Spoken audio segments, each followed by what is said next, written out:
So, ladies and gentlemen, for the culmination of this feast of an evening, we have an offering by Mehmet Doganata, who has chosen modestly to, first of all, write a story, or actually a screenplay.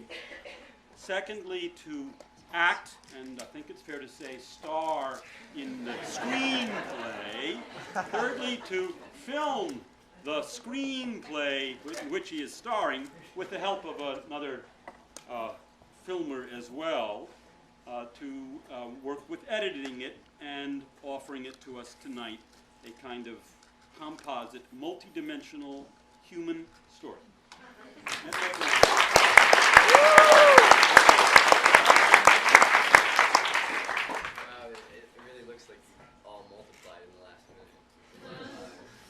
Before I start, I want to say that I believe this is Leander's project as well, and he works so much on this project, and there's no way I could have done it without him. So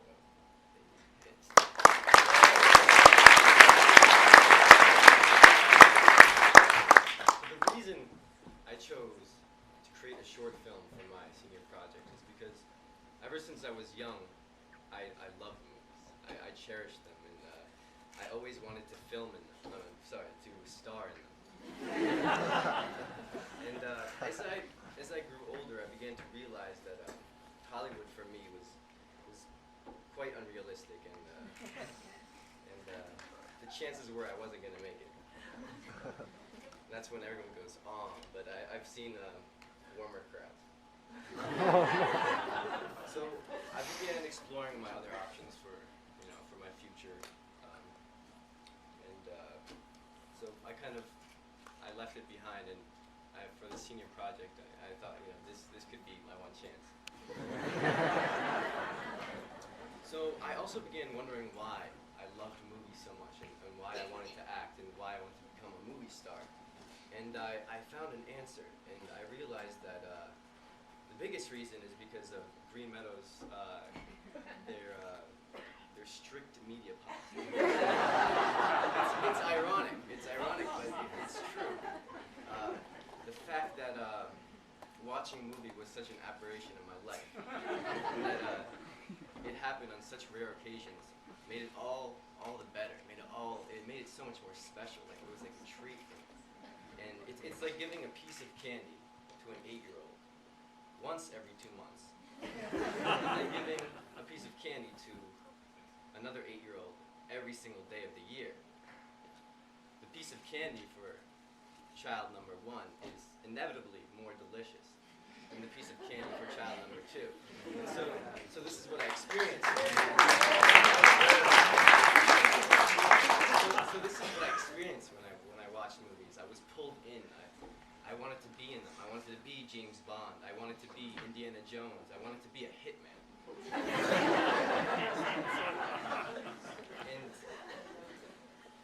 it offered me the freedom to step out of my own shoes and become someone else. Not that I don't love my life. I love my life. But it offered me the freedom to become anyone. And then I began thinking about freedom. What is freedom? The question, the question, what is the true meaning of freedom? And free from what? And so I began thinking about it. And I come from an Islamic and Sufi background. And in Sufism, one way to achieve true freedom is by, first of all, you have to be aware of your lower self, your lower ego, if you will, and the creature within us all that feasts upon desires and worldly possessions and lusts. And then you have to control the lower self, so you have to control it rather than being its slave and letting it drag you across your life and lead you blind throughout the world and your life. And perhaps once you do control your lower self, you will see some freedom. And so I thought about this over and over again, and I really digested it. And then I realized, this is what I'm going to base my short film on. It's perfect, this idea of achieving freedom through controlling the lower self. And so my film is about the struggle between the lower self and the soul in a young man's life, and his name is Adam. And Adam's also struggling with the passing away of his grandfather. And in one point in the scene, in the movie, Adam sits down with his lower self, and to sit down, he has to first be aware of his lower self. But once he does sit down, he begins to control his lower self, and through this controlling, he's able to perhaps